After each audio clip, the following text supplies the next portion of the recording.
Authenticity and preparation go hand in hand. I don't show up to an interview and expect to wing it. I've done this for a long time. It is always better when I write out my questions ahead of time. There's a lot going on, and we inadvertently put a lot of pressure on ourselves if we expect to show up, be present, be in the moment, be thinking of the next best question, focusing on what they're saying back, taking our notes, and making this all work. Your brain's going to be overloaded. You're going to leave that conversation or that meeting and go, oh, shoot. Ugh, I didn't get what I needed. I should have asked that. I needed more clarity on, this thing over here. I start making notes during the first quarter or the first inning. I have a point in the game where I dial things in, and I know exactly what I'm going to say when it's time to go on the field or in the locker room. Welcome to Narrative's Leadership Story Talks, where great leaders go beyond the bottom line to create lasting impact. Join hosts Jerome Deroy and Julienne Ryan as they uncover the stories behind real-world challenges, offering practical insights to help you lead with empathy, authenticity, and purpose. Each episode dives into how leaders use storytelling to build trust, foster connection, and inspire action. Whether you're navigating workplace dynamics, driving change, or building high-performing teams. Welcome to Leadership Story Talks. I'm Jerome Deroy, CEO of Narrative. And I am Julienne Ryan, and I'm delighted to be here as always. I am delighted to see you again as well. And so before we move on to introducing our wonderful guest today, I want to remind our listeners to subscribe to the podcast, Leadership Story Talks, wherever you find your podcasts. You can also check out our YouTube channel. All of this information is at narrative.com, narrativ.com, where you will find our archive of more than 160 episodes by now. I'm very proud of that fact. And of course amazing, right? You'll find lots of previous episodes, and don't forget to look at the notes, because in the notes of today's episodes, you'll have extra resources available to you as well. So without further ado, our guest today is Jen Mueller. She is a business communication expert and the founder of Talk Sporty to Me, where she helps companies level up their communication skills with actionable strategies inspired by her 25-year career as a sports broadcaster. She's an Emmy Award-winning producer. She's in her 16th season as the Seattle Seahawks sideline radio reporter, and she spent 18 years with the Seattle Mariners on Root Sports. She's known for building strong relationships, delivering meaningful content in short bursts, and expertly handling post-game interviews while dodging those famous Gatorade baths. She's worked the sidelines of NFL, NBA, MLB, NHL, WNBA, and college games, earning the Keith Jackson Media Excellence Award in 2022. She's the author of 3 books on communication and the creator and host of I Cook, You Measure, a YouTube cooking show that blends instruction with connection over food and wine. Jen graduated from Southern Methodist University with degrees in broadcast journalism and public policy, though none of this was on her radar at the time. So congratulations for that, and welcome to the show, Jen. Well, thank you. I'm really excited to join you guys today. This will be fun. Yeah, absolutely. And I want to kick us off. We've read your whole, bio and all these different strands and everything that you do. And, maybe we'll get to the question of how do you have the time for all this? But I want to also get to the question that we always ask to kick us off here on Leadership Story Talks. And that is, if you could tell us about an experience that has shaped who you are today, maybe something that still influences you today, informs the way you think. I think it was the early experiences in a locker room where it was just be quiet, sit in the corner, don't let people know that you're there. It would really be easy on all of us if they didn't figure out that there was a woman in the locker room.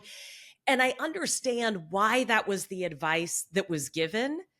It is really hard, though, to become a leader, to have your voice heard if you don't have an outlet for using your voice and if nobody encourages you to use your voice.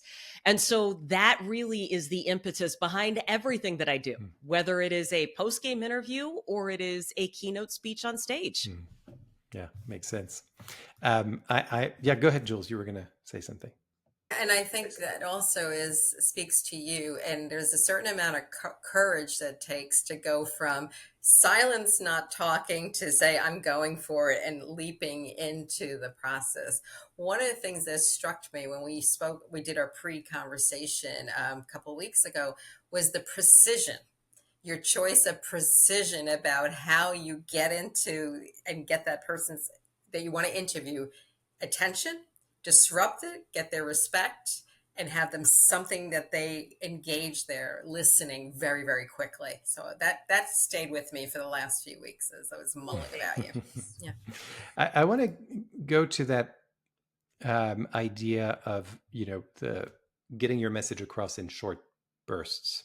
And I know that you've said that, conversations are measured in seconds, not minutes.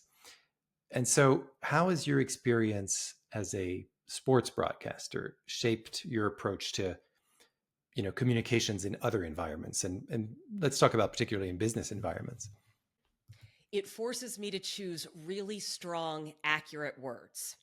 So if you are telling me that I get to tell a story in sports, you're not giving me the floor and as much time as I want. There are very strict parameters around that. So I might get 30 seconds, but in general, I need to be able to do that in 15 to 20 seconds. To truly capture everything that I'm feeling, seeing, or learned, you've got to choose the word that best matches. So instead of trying to say the crowd was really into it, it was overwhelmingly positive to see the crowd on their feet. I could be describing the same thing, but you get a very different picture of what was happening. The same thing happens in business, right?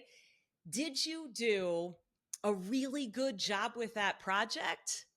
Or did you put into practice everything you've worked on and really exceed under pressure?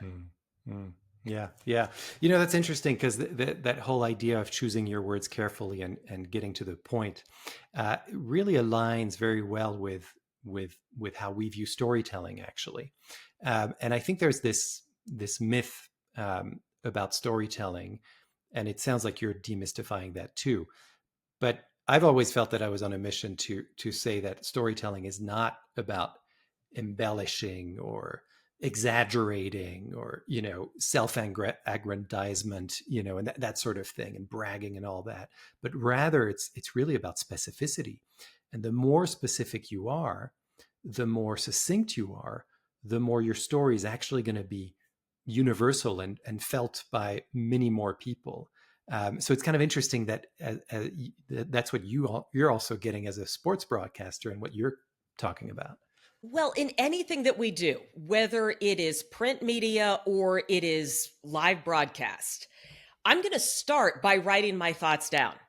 I know exactly how many sentences I get if it's going to be 15 to 20 seconds. That is only 3, maybe 4 sentences. So if I'm funneling all of these ideas from, here to here, I am constantly scratching out the words and trying to figure out how to get the phrase 5 words into one. The same thing is happening if you are writing in a newspaper or writing for a magazine. There's a word count. There's a length that you have to fit. And so when your brain starts to work like that, you start to naturally just choose words that are authentic, that are specific, and that allow people to connect to you and your story. And I'm raising my hand again, like I'm back in school. But if for those of you on the just listening the audio, This is so valuable because many people out there, when I'm coaching or we're working with groups, think that everything is spontaneous. Like, you're very gifted. It just flows from you. And you are saying before you hit the field, literally, you also are figuring out some phrases, some keywords, some thoughts to have in your back pocket. And hopefully that will work and grab that attention, etc. So am I right about that? Or You are 100% right. Authenticity and preparation go hand in hand. I don't show up to an interview and expect to wing it. I can. I've done this for a long time. It is always better when I write out my questions ahead of time. There's a lot going on, and we inadvertently put a lot of pressure on ourselves if we expect to show up, be present, be in the moment, be thinking of the next best question, focusing on what they're saying back, taking our notes, and making this all work. Your brain's going to be overloaded. You're going to leave that conversation or that meeting and go, oh, shoot. Ugh, I didn't get what I needed. I should have asked that. I needed more clarity on, this thing over here. I start making notes during the first quarter or the first inning.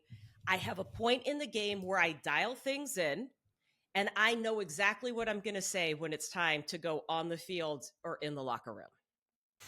I love that, and I think that transitions well into this idea of decision making and how we make decisions. And there was something that we talked about before this interview that I thought you could maybe elaborate on, which is that we talked a little bit about the importance of defining failure, or what failure looks like, so that we can make better decisions later on. In other words, learn from these failures and not be afraid of talking about failure, as long as we're kind of learning from it.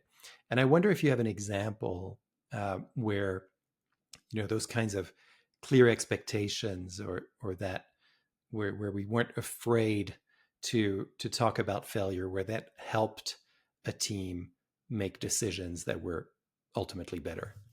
Yeah, 100%. I mean, it happens every game. Now, here's what I want to say from the business standpoint. All of this comes back to preparation, because if I am thinking about the questions, I'm also thinking about the potential answers and the reaction of the people I'm talking to. So it's not just about me. I'm thinking about this full conversation. When I say, I trust you to make a decision, or, you've got this, you just take it and run with it. To me, that might sound like encouragement. On the other side, it can really bring up some insecurity, because even if you are giving me the vote of confidence, and this happens in business and it happens in sports and it happens at the food bank that I volunteer with, if I have not clearly communicated what failure looks like, I'm probably not going to succeed. So here's what failure might look like in this business conversation, right? I trust you to make the decision. The only way you're going to fail is if you don't consider X, Y, and Z. Or the only way you are going to disappoint me is if you don't make the decision by noon on Friday. In sports, that game plan is very clearly defined. I need you to run the route that is 5 yards down and 3 yards out. We're in agreement. The only way that you fail is if you don't go 5 yards down and 3 yards out. And sometimes the wide receiver thinks, no, I see an opening. I'm just going to change this route. Quarterback throws to right where he was supposed to be in the first place, and it's a bad outcome. Now you come back to the sidelines and say, hey, I told you what to do. Let's go back and let's do this again. So there's trust, but it's also communication, and it's thinking about the why behind what we are asking or telling people to do. And this is golden. I was like, she'd do awesome in HR. She should have thought that, because it's like parameters matter and giving feedback. I don't know. Have you heard conversations in a locker room? I might not do well in HR. That is in a special environment with lot of editing. You probably would have spent a lot of time with me if that was the case. But I think parameters matter. That managing is not about just saying, well, I want a self-starter and the rest of it without giving the guidelines of what that looks like. And that takes some investment and time. Yeah. I mean, I like that a lot. And also you're mentioning that everybody knows the why. In other words, we're here to win this game. And there's, other goals in sports that are set as well, for the season. Here's what we want to do, et cetera. But it's super clear. And also everyone's very clear on what their role is on the field. And as soon as that clarity is gone for even a millisecond, then you see the results. So, and I wonder, so in the business world, it may not be always as clear as that. And I wonder, what would be your advice around, for leaders in particular, in order to kind of communicate in such a way that people feel like, okay, I know what I'm supposed to do here. And also maybe there's a little room to do this other thing because it still connects with my why. Yeah. I would say don't expect people to read your mind. It's really obvious to each one of us when we are sitting there looking at our business plan, when you are looking at revenue goals for Q4, right? We know what we internally need to do as a win. Yeah. We make the mistake of thinking everybody is on the same page without actually saying that. That's where sports is really brilliant when it comes to having tough conversations, because everybody in the building knows what the objective is. It's to win the game. You're going to do that by scoring more points. Everybody knows. Now, there's different ways that we can game plan and strategize on how we're going to score more points. But when we don't score more points, every single person in the building knows we are going to have a conversation about why we didn't score more points. And in business, it's everything from just outlining, this is when I consider a project complete. This is the next step when doing outreach and filling your pipeline.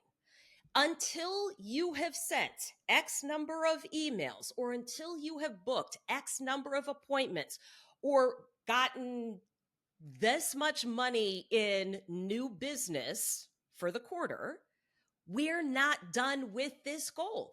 And it does not have to be a very long conversation. I tell people that it's ETA. And I know that we typically think that stands for estimated time of arrival. In my world, the formula I created is expectation, timeline, and action item. Every interaction, every text message, every conversation, every staff meeting, every one-on-one, we need to spell this out for people, right? What are we trying to get out of this? How long is it going to take? When is it going to happen? When are we finished? And who's responsible for next steps? And what are they?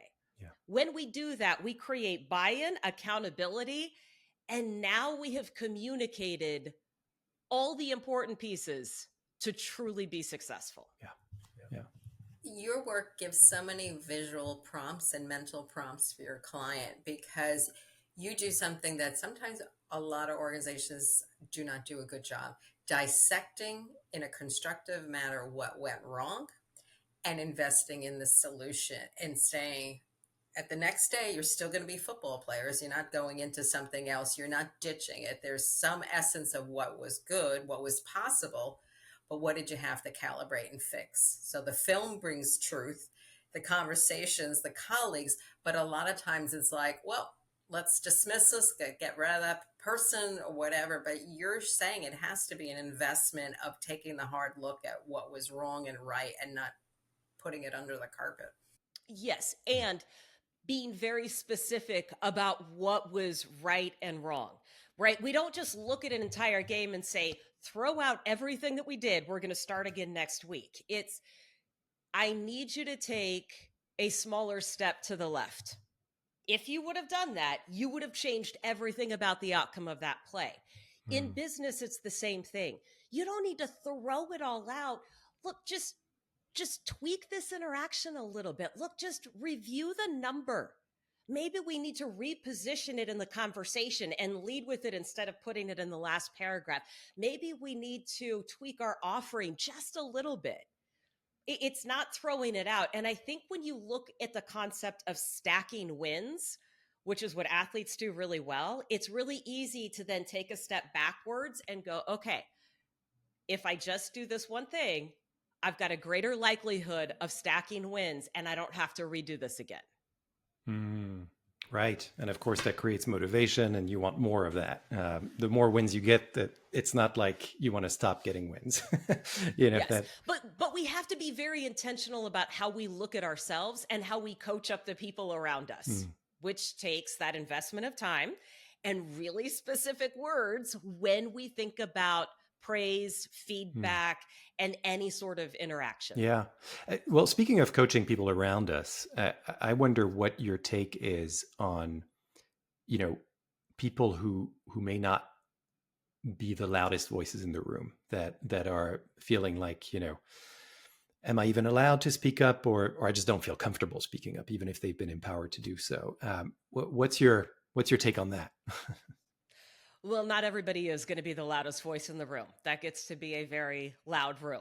And locker rooms and clubhouses are just like business organizations. There are a wide variety of personalities and personality types in there.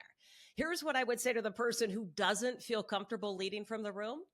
You don't have to, but look for the smallest interaction to make your voice heard. Sometimes that's just saying hello to everybody in the room. And it's funny because Jules and I were just talking about how often we skip over the hello in the greeting, especially if we're in virtual meetings because we're trying to get all the tech right. That hello is actually a really big thing. If I'm measuring conversations in seconds, not minutes, all I need is 3 sentences. That's 15 seconds, and I can make an impression. To me, leadership is far more about consistency.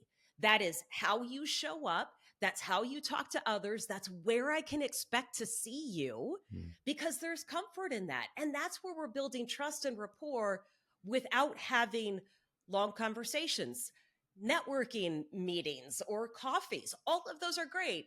You're not always going to have that opportunity. So look for the smallest interaction and trust that it makes a difference when done consistently. Yeah. Yeah. I love it because, well, first of all, there's a ton of really great practical insights here since the beginning of this conversation. And the other thing that this kind of strikes me as is that we're really talking about the ability to listen, not just, it's kind of noticing basically, because I think also you're talking from the perspective of that person who may not feel like they're like, they want to speak up or whatever, but you're giving them a little bit now.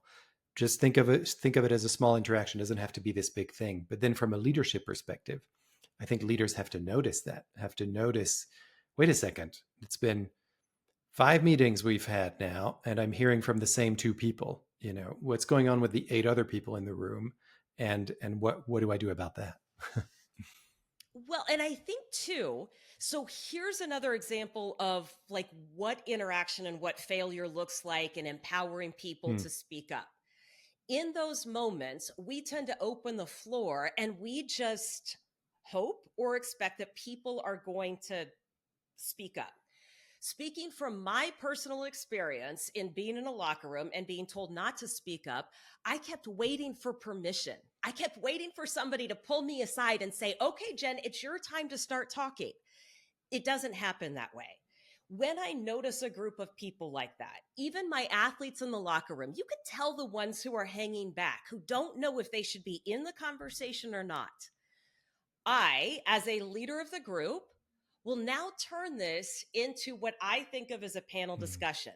So instead of giving you the floor, I'm going to moderate the conversation and I'm going to say, Jerome, I've noticed that you are nodding your head. I know that you've got experience with this. What can you add? Right? Or Jules, you've been taking a lot of notes. I'm behind. What should I be adding to my notes? And it's, again, listening, reading the room, and engaging people where there's only one response. And I'm not putting them on the spot because you really were nodding your head. And Jules, you really were making a note. And I'm just asking you to do the one thing that you were already doing. Yeah. Bravo. Bravo. That is excellent leadership and facilitation, because to all the introverts out there that are saying, oh my God, that's me, waiting for the big invitation, they're integrating information differently. And we need to give space to allow them. Instead of noise is not always quality sounds and information. So I think your word in the beginning, we talked about precise. Don't need a lot of words to make an impact, but being thoughtful and including people is an incredible way to build collaboration and engagement. So thank you for that. Introverts will be celebrating across the country. They listen to this podcast and hear you. You'll have new fans.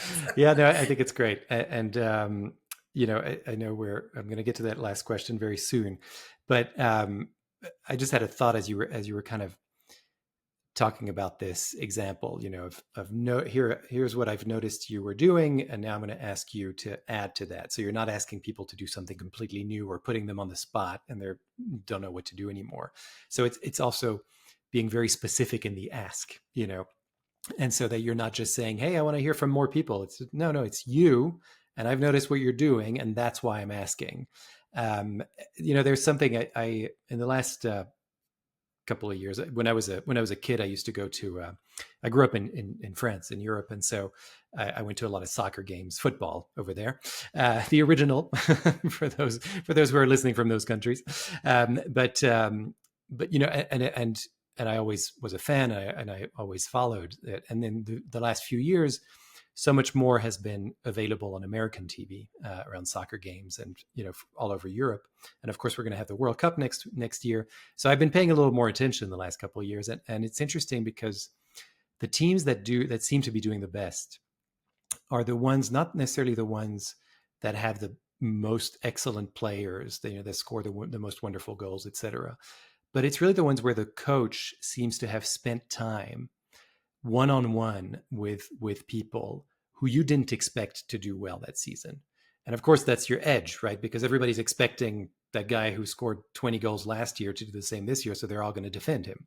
But now what you're seeing is the edge is that those coaches that are able to help them in one-on-one. And I was just reminded of that by your example that you just used, because I'm sure that's kind of the way they approach things. It's very specific. It's like, I'm noticing you're doing this with your left foot. Have you tried this, you know, or have you tried this position, you know, and let's see how that goes in training. And it's just kind of all of that helps to empower these people to do better. And I just wanted to add that as a comment, and maybe you've got something to say about that too. Yeah, well, you know, every sports team is filled with really talented, highly skilled people. Not every sports team wins. And in post-game interviews, guys don't blame a lack of talent. They won't say, I just wasn't fast enough today, right? Because that's not how we look at ourselves as high performers. They will, however, point to a lack of communication, or the fact that the team didn't come together today and really play as a team. And so I think that is another layer to what you just said. It used to be old school coaching was, you're going to do what I tell you to because I am the coach and that's the way it works. It has always been relational, but now I have definitely noticed a difference in the last 10 to 12 years of the amount of time that is poured into individuals and the encouragement that is given to be the individual themselves. And the idea that you bring special talents to this team, let's figure out how to utilize your special talents, which I can only do if I'm going to pour into you as a human being and meet you where you are. Yeah. I love that. And what great advice for leaders as well. You know, there's no bad members of your team, only bad leaders, really. No bad athletes, just bad coaches. And so, you know, that's, I think, what we can all take away from this is just, you know, and there's so many insights here that you've given us. And so thank you so much for spending time with us. And I wonder if there's anything that you'd like to leave our listeners with to close up our interview here. Well, if you would like to find me or find more resources, you can head to talksportytome.com. I have also pulled back the curtain on some of the interviews that I have done during the baseball season. You can find that on my YouTube channel, Talk Sporty to Me, and I'll break down why I was asking questions, who I was talking to, kind of all the things that we've just been talking about as it relates to how we could be having business conversations that are a little bit more productive. Oh, I love that. So that means you can watch things and then break them down and see how that worked out. That's great. I love having a model like that and that you can break down. Beautiful. So yes, talksportytome.com. We will put that in the episode notes as well. So those links are easily available as well as how to get in touch with Jen if you all are interested in learning more. Julienne, any last words? I've been taking notes. So mindset matters, powers small things, and communication is the thing that I'm taking away from that. And then just doing it over. Just like till you get it right. This is the last thing. So fair play to you for this. Lots of lessons learned. And I'm looking forward to our next conversation. Thank you so much. Thanks, Jen, for taking the time. And thanks you, Julienne, as my wonderful co-host, as always. We'll do this again soon. And thanks to all our listeners for being here once again with us. You know, none of this would be possible without you. So thanks so much for listening. Don't forget to subscribe to the podcast. That's how you will not miss a single episode. It'll just come into your feed every Monday. And also to let you know that if you've been inspired by this session and you want to learn more about storytelling and how we do this work, either one-on-one or in group training programs, right now we have a special gift, which will be in the episode notes as well, which is that we've partnered with the New Mexico State University's Global Campus to create an on-demand, self-paced storytelling training where you can actually learn to find, craft, and tell stories for interviews, leadership presence like we talked about today, and pitching as well. And this is all in your own time. And if you use code NARRATIVE, NARATIV, when you check out, you'll get a special 25% discount. And that's just for those who are listening right now. So thanks again. A nice little gift for you. Again, you'll find that link in the episode notes. And if there's anything else you want to talk to us about that you're ready to deal with, we're always ready to listen to you. So please get in touch. Thank you so much. And thanks again, Julienne. Thanks, Jen. And until next time, bye. For more information on the narrative listening and storytelling method and how it can help your business, go to narrative.com.